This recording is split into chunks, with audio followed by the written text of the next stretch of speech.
نحمدہ و نصلی علی رسولہ الکریم اما بعد۔ ترجمے والے قرآن پاک کا صفحہ نمبر 1010، 27واں پارہ، سورہ حدید، آخری رکوع، آخری آیت نمبر 26 تا 29۔ اعوذ باللہ من الشیطان الرجیم، بسم اللہ الرحمن الرحیم۔ وَلَقَدْ أَرْسَلْنَا نُوحًا وَإِبْرَاهِيمَ وَجَعَلْنَا فِي ذُرِّيَّتِهِمَا النُّبُوَّةَ وَالْكِتَابَ فَمِنْهُمْ مُهْتَدٍ وَكَثِيرٌ مِّنْهُمْ فَاسِقُونَ ثُمَّ قَفَّيْنَا عَلَى آثَارِهِم بِرُسُلِنَا وَقَفَّيْنَا بِعِيسَى ابْنِ مَرْيَمَ وَآتَيْنَاهُ الْإِنْجِيلَ وَجَعَلْنَا فِي قُلُوبِ الَّذِينَ اتَّبَعُوهُ رَأْفَةً وَرَحْمَةً وَرَهْبَانِيَّةً ابْتَدَعُوهَا مَا كَتَبْنَا عَلَيْهِمْ إِلَّا ابْتِغَاءَ رِضْوَانِ اللَّهِ فَمَا رَعَوْهَا حَقَّ رِعَايَتِهَا فآتينا الذين آمنوا منهم أجرهم وكثير منهم فاسقون يا أيها الذين آمنوا اتقوا الله وآمنوا برسوله يؤتكم كفلين من رحمته ويجعل لكم نورا تمشون به ويغفر لكم والله غفور رحيم لئلا يعلم أهل الكتاب ألا يقدرون على شيء من فضل الله وأن الفضل بيد الله يؤتيه من يشاء والله ذو الفضل العظيم۔ صدق اللہ العظیم۔ پچھلی آیت میں اللہ تعالیٰ نے فرمایا تھا کہ ہم نے پیغمبر بھیجے، رسول بھیجے، احکامات بھیجے، کتاب اتاری۔ اب چند پیغمبروں کا تذکرہ ہے، اور یہ پیغمبر جو ہیں یہ جلیل القدر پیغمبروں میں شامل ہیں۔ اللہ تعالیٰ نے قرآن پاک میں فرمایا کہ ہم نے رسولوں میں سے بعض رسولوں کو دوسروں پر فوقیت دی، یعنی سب کا مرتبہ برابر نہیں ہے، لیکن سب کی نبوت پر ایمان لانا فرض ہے، سب کا احترام کرنا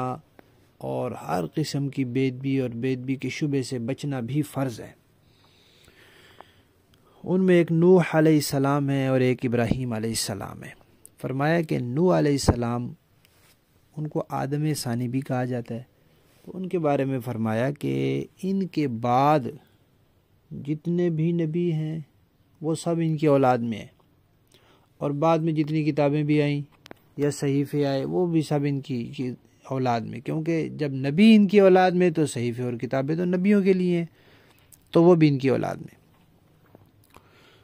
اور ابراہیم علیہ السلام کے بارے میں بھی فرمایا کہ ابراہیم علیہ السلام کے بعد جتنے بھی نبی سب ان کی اولاد میں، اور پھر کتابیں اور صحیفے بھی سب ان کی اولاد پر۔ تو یہ اللہ تعالیٰ نے ان کو شرف عطا فرمایا۔ لیکن کیا ہوا پھر؟ ابراہیم علیہ السلام کے بعد بنی اسرائیل میں ہزاروں انبیاء آئے، ہزاروں، اور صحیفے بھی آئے، کتابیں بھی آئی۔ تورات بھی بنی اسرائیل کی کتاب ہے، انجیل بھی بنی اسرائیل کی کتاب ہے، زبور بھی بنی اسرائیل کی کتاب ہے، لیکن اللہ فرماتے ہیں ان میں سے کم لوگ جو ہے وہ ہدایت پر آئے، اکثر ان میں سے نافرمان ہی رہے،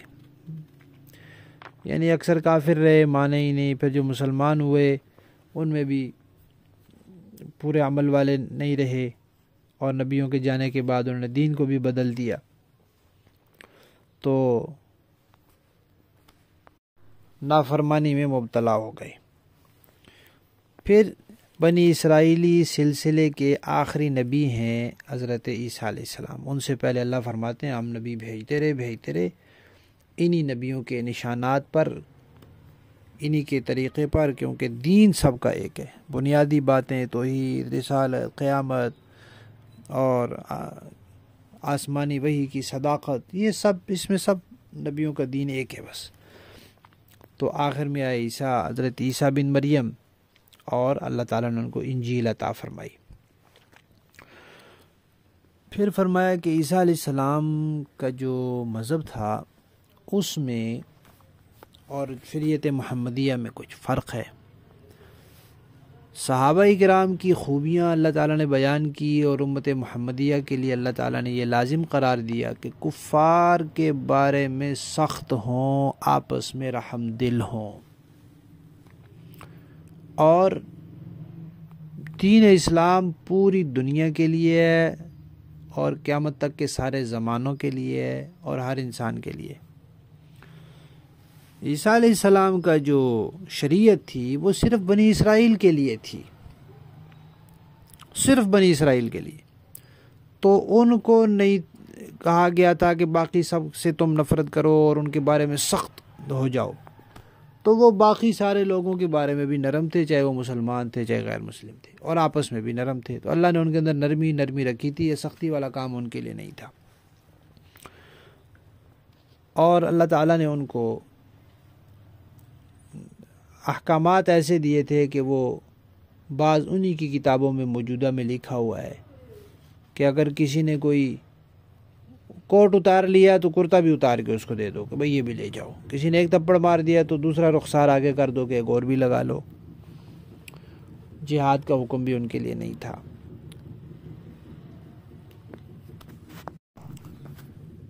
اب عیسیٰ علیہ السلام جب دنیا سے چلے گئے، بعد میں پھر ظالم بادشاہ آئے تو انہوں نے عیسائیوں کو مارا، ظلم کیا،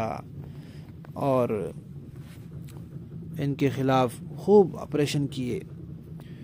تو پھر کچھ تو تھے جو ان کے مقابلے میں ڈٹ گئے اور لڑتے لڑتے شہید ہو گئے، اپنے دین کو نہیں چھوڑا۔ ڈٹنے کا مطلب یہ کہ دین کو نہیں چھوڑا۔ اور کچھ وہ تھے کہ جو اپنا دین بچانے کے لیے وہاں سے نکل کر پہاڑوں میں اور غاروں میں اور جنگلات میں چلے گئے، تو انہوں نے پھر اللہ کو راضی کرنے کے لیے، یہ قابل غور بات ہے، اللہ کو راضی کرنے کے لیے رہبانیت اختیار کی۔ رہبانیت کیا؟ اپنی خواہشات کو چھوڑ دیا کہ نہ شادی کریں گے، نہ کھانے پینے میں لگیں گے، نہ کپڑوں کے کوئی خاص اہتمام کریں گے، نہ گھر کے رہن سہن کا کوئی، یہ سب انسان کی خواہشات ہیں کہ اچھا گھر ہو، اچھا کپڑا ہو، اچھا کھانا ہو، شادی ہو، یہ سب چھوڑ دیا انہوں نے۔ اور اب یہ اللہ تعالیٰ کی طرف سے نہیں تھا، خود انہوں نے کیا، تھا انسانی فطرت کے خلاف، کہ انسان کے اندر اللہ تعالیٰ نے شہوت رکھی، کھانے پینے کی بھی رکھی ہے، اور جنسی شہوت بھی اللہ نے رکھی ہے، اور انسان کے اندر یہ طلب بھی ہوتی ہے کہ بھئی میرا کپڑا رہن سہن ذرا ٹھیک ہو۔ تو اللہ کے حکم کے بغیر انہوں نے اس انسانی فطرت کے خلاف ایک چیز اپنائی۔ اب جو بہت ان میں سے تقوی والے تھے، بہت نیکی والے تھے، وہ اس پر چلے، ان کو اس کا اجر بھی مل گیا، لیکن کچھ ایسے تھے جنہوں نے اس کو اختیار کیا لیکن پھر اپنی شہوت کے ہاتھوں مجبور ہوئے۔ اب انہوں نے طے تو کیا ہوا تھا کہ نکاح نہیں کرنا، تو نکاح تو انہوں نے نہیں کیا، لیکن انہوں نے پھر بدکاریاں کی، اور طے انہوں نے کیا ہوتا کہ ہم نے کاروبار میں نہیں لگنا، مال نہیں کمانا۔ اب ظاہر بات ہے جب مال کی خواہش آئی، دل میں ضرورت پڑی، تو پھر انہوں نے حرام طریقے سے مال کھایا۔ تو جو حلال اللہ نے کیا تھا اس کو چھوڑا خود سے، اور پھر جو ان پر قائم رہے وہ تو رہے، چلو ٹھیک ہے، ان کے لیے تو بڑا اجر ہے۔ جو نہ رہے انہوں نے پھر وہی کام جو اللہ نے حلال طریقے سے ان کو دیے تھے بھئی یہ کر سکتے ہو، اس کو روک کے تو ناجائز اور حرام طریقے سے وہی شہوات اپنی پھر پوری کی۔ اور کچھ ان میں سے ایسے تھے جنہوں نے اس رہبانیت کو ہی دین سمجھ لیا کہ اس کے بغیر تو دین ہوتا ہی نہیں، حالانکہ اللہ کی طرف سے تو نہیں تھا۔ تو دین کے کسی کام کو خود سے دین سمجھنا یہ بدعت ہے، یہ غلط ہے۔ ویسے مخلوق سے کنارہ کش ہو جانا اور اللہ کی عبادت میں لگے رہنا یہ کوئی بری بات نہیں ہے،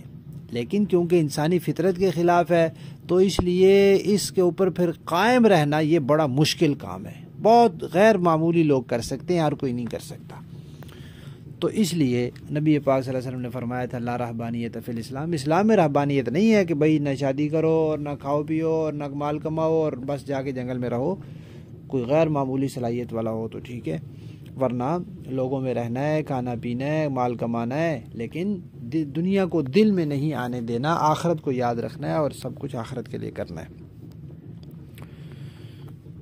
تو یہاں اللہ تعالیٰ نے ان کا تذکرہ کیا کہ ہم نے تو ان کے دلوں میں رأفت اور رحمت رکھی تھی، اپنے لیے بھی دوسروں کے لیے بھی،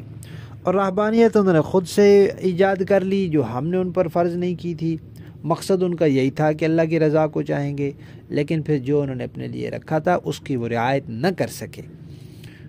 البتہ جو ان میں سے ایمان لائے تھے، صحیح لوگ تھے، ان کو ہم نے ان کا اجر دے دیا، لیکن اکثر ان میں سے بھی نافرمان تھے۔ اب آگے اللہ تبارک و تعالی نبی پاک صلی اللہ علیہ وسلم کے زمانے کے عیسائیوں کو ترغیب دے رہے ہیں کہ اے وہ لوگوں جو عیسیٰ علیہ السلام پر ایمان لائے ہو۔ ویسے تو قرآن پاک میں یا ایھا الذین آمنوا سے امت محمدیہ کو خطاب ہوتا ہے، لیکن یہاں حضرات مفسرین کرام نے لکھا ہے کہ اس جگہ خطاب ان کو ہے جو عیسیٰ علیہ السلام پر ایمان لائے۔ ان کو اللہ تعالیٰ نے مخاطب کیا اور فرمایا کہ اللہ سے ڈرو اور اللہ کے سب رسولوں پر ایمان لاؤ، نبی پاک صلی اللہ علیہ وسلم پر بھی ایمان لاؤ تو اللہ تمہیں اپنی رحمت سے دوہرا اجر دے گا۔ ایک یہ کہ تم عیسیٰ علیہ السلام پر ایمان لائے اور پھر نبی پاک صلی اللہ علیہ وسلم پر ایمان لائے، اور اللہ تمہیں نور ایمان عطا کر دے گا۔ تو معلوم ہوا کہ جب تک نبی پاک صلی اللہ علیہ وسلم اور سارے نبیوں پر ایمان نہ ہو تو ایمان کو نور نہیں ملتا۔ تو نور ایمان اللہ تمہیں دے گا، پھر وہ تمہارے ساتھ رہے گا۔ ایمان تو پھر ساتھ ہوتا ہے، قبر میں بھی ایمان ساتھ ہوتا ہے، حشر میں بھی ایمان ساتھ ہوگا، جنت میں جائے گا تو ایمان ساتھ ہوگا۔ تو یہ نور ایمان تمہارا ہر جگہ کام آئے گا پھر، اور پل صراط پہ بھی کام آئے گا، یہ گزر چکا ہے، اور اللہ تمہاری بخشش بھی کرے گا، جو کچھ پہلے ہو چکا وہ اللہ معاف کر دے گا۔ پھر فرمایا کہ بھئی دیکھو اہل کتاب کو یہ بات جان لینی چاہیے کہ نبی پاک صلی اللہ علیہ وسلم بنی اسرائیل میں سے نہیں ہے، وہ ابراہیم علیہ السلام کی اولاد کی دوسری شاخ بنی اسماعیل میں سے ہیں۔ اب ابراہیم علیہ السلام کے بعد سے لے کر عیسیٰ علیہ السلام تک مسلسل نبوت جو ہے، کتابیں، رسالت، وہ سب ابراہیم علیہ السلام کے خاندان کی ایک شاخ بنی اسرائیل میں رہی۔ تو لگاتار ایک نعمت ان کے پاس رہی تو انہوں نے کہا کہ یہ تو صرف ہے ہی ہماری، ہم ہی اس کے لیے ہیں۔ تو آخری نبی کے بارے میں بھی انہوں نے یہ سوچا کہ بھئی وہ ہمارے ہی ہوں گے، ہمارے ہی بنی اسرائیل میں سے ہوں گے۔ لیکن جب وہ بنی اسماعیل میں سے آئے تو انہوں نے ضد لگا لی، انہوں نے کہا یہ کیوں بھئی، ہمارے قوم قبیلے سے باہر کیوں؟ ابراہیم علیہ السلام سے لے کر اب تک تو ہماری قوم قبیلے میں ہی سارے نبی آ رہے تھے، اب دوسری قوم میں کیوں آگے ہم نہیں مانتے؟ تو اس ضد بازی کی ایسے انہوں نے نہیں مانا۔ تو اللہ تعالیٰ نے کہا کہ دیکھو نبوت اور کتاب یہ اللہ کی رحمت ہے، اللہ کا فضل ہے، اللہ کا اختیار ہے، کسی اور کا نہیں، اور اللہ خوب جانتا ہے کہ اس نے اپنے اس فضل سے کس کو نوازنا ہے، تو اس کو نواز دیا۔ بنی اسرائیل کے لوگوں کو جب تک اللہ نے نوازنا تھا وہاں سے نبی مقرر کیے تھے، بنا دیے اللہ نے، اب آخری نبی اللہ نے بنی اسماعیل میں سے بنایا ہے، تو اس میں تمہیں ضد نہیں لگانی چاہیے۔ لفظی معنی دیکھیے، وَلَقَدْ أَرْسَلْنَا، اور پکی بات ہے کہ ہم نے بھیجا نوحا و ابراہیم وجعلنا، نوح علیہ السلام ابراہیم علیہ السلام کو، اور ہم نے رکھی فی ذریتہما، انہی کی اولاد میں، النبوت، نبوت بھی، والکتاب، اور کتاب بھی، فمنہم، تو ان میں سے کچھ تھے مہتد جو ہدایت پا گئے، وکثیر، اور اکثر منہم ان میں سے فاسقون نافرمان تھے، ثم پھر قفینا، ان کے پیچھے بھیجے ہم نے، یعنی مسلسل بھیجے، علی آثارہم، انہی کے قدموں کے نشانات پر، برسولنا، اپنے رسول، وقفینا، اور ہم ان کے پیچھے بھیجا ہم نے عیسیٰ بن مریم، عیسیٰ بن مریم کو، وآتیناہ الانجیل، اور ہم نے ان کو انجیل عطا کی، وجعلنا، اور ہم نے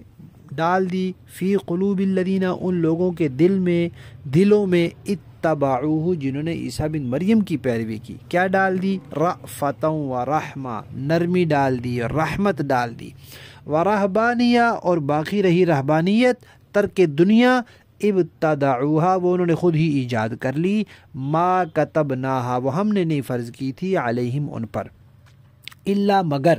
ابتغاء، ان کی مقصد کیا تھا؟ چاہنا، رضوان اللہ، اللہ کی رضا، کیا تو انہوں نے اللہ کی رضا کے لیے تھا۔ تو بدعتی جو کام کرتا ہے وہ کرتا تو اپنی طرف سے ثواب سمجھ کے اللہ کی رضا کے لیے کرتا ہے، لیکن اللہ اس سے ناراض ہو جاتے ہیں۔ فما رعوها، تو وہ نہ رعایت کر سکے اس کی، حق رعایتها، جیسا کہ اس کی رعایت کرنے کا حق ہے، فآتینا الذین، تو ہم نے دیا ان لوگوں کو، آمنو، جو ایمان لے آئے، منہم، ان میں سے، اجرہم، ان کا اجر، وکثیر منہم، اور اکثر ان میں سے، فاسقون، نافرمان رہے۔ یا ایھا الذین آمنو، اے وہ لوگو جو ایمان لائے ہو، یعنی عیسیٰ علیہ السلام پر، اتقوا اللہ، اللہ سے ڈرو، وآمنو، اور ایمان لاؤ، برسولی، اس کے رسولوں پر، نبی پاک سمیت، یؤتکم، اللہ تمہیں دے گا، کفلینی، دو حصے، من رحمتہ، اپنی رحمت کے، وَيَجْعَلْ لَكُمْ اور عطا کرے گا تمہیں نوراً نور تمشون بھی تم چلو گے اس کے ساتھ، وَيَغْفِرْ لَكُمْ اور اللہ بخش دے گا تمہیں، واللہ غفور الرحیم اور اللہ تو بخشنے والا ہے رحم فرمانے والا ہے۔ لِأَلَّا يَعْلَمَ تاکہ جان لیں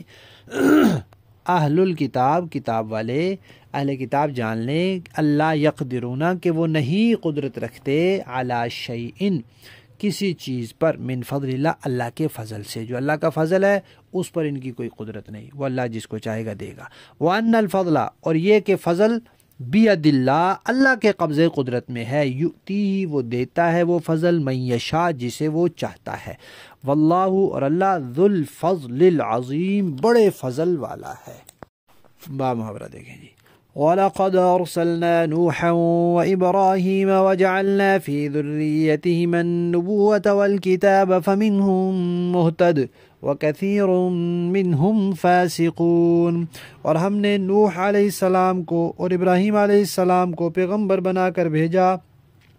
اور ان دونوں کی اولاد میں نبوت اور کتاب کا سلسلہ جاری کیا، پھر ان میں سے کچھ تو ہدایت پر آ گئے اور ان میں سے بہت سے لوگ نافرمان رہے۔ ثم قفینا علی آثارہم برسلنا وقفینا بعیسی ابن مریم وآتیناہ الانجیل وجعلنا فی قلوب الذین اتبعوہ رأفة ورحمة ورهبانية ابتدعوها ما كتبنا عليهم إلا ابتغاء رضوان الله فما رعوها حق رعايتها فآتينا الذين آمنوا منهم أجرهم وكثير منهم فاسقون۔ پھر ہم نے ان کے پیچھے انہی کے نقش قدم پر اپنے اور پیغمبر بھیجے اور ان کے پیچھے عیسیٰ بن مریم کو بھیجا اور انہیں انجیل عطا کی، اور جن لوگوں نے ان کی پیروی کی ان کے دلوں میں ہم نے شفقت اور رحم دلی پیدا کر دی،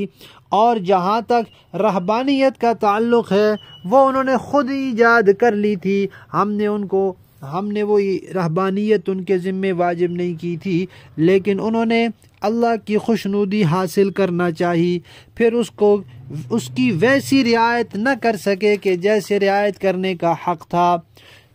غرض ان میں سے جو لوگ ایمان لائے تھے ان کو ہم نے ان کا اجر دیا، اور ان میں سے بہت لوگ نافرمان ہی رہے۔ یا ایھا الذین آمنوا اتقوا اللہ وآمنوا برسولہ یؤتکم کفلین من رحمتہ ویجعل لکم نورا تمشون بہ ویغفر لکم واللہ غفور الرحیم۔ اے ایمان والو، اللہ سے ڈرو اور اس کے پیغمبر پر ایمان لاؤ تاکہ وہ تمہیں اپنی رحمت کے 2 حصے عطا فرمائے اور تمہارے لیے وہ نور پیدا کر دے جس کے ذریعے تم چل سکو، اور تمہاری بخشش فرما دے، اور اللہ بہت بخشنے والا بہت مہربان ہے۔ لئلا يعلم اہل الكتاب الا يقدرون على شيء من فضل الله وان الفضل بيد الله يؤتيه من يشاء والله ذو الفضل العظيم، تاکہ اہل کتاب کو معلوم ہو جائے کہ اللہ کے فضل میں سے کسی چیز پر انہیں کوئی اختیار نہیں ہے، اور یہ کہ فضل تمام تر اللہ کے ہاتھ میں ہے، جو وہ جس کو چاہتا ہے عطا فرماتا ہے، اللہ بڑے فضل والا ہے۔ صدق اللہ العظیم۔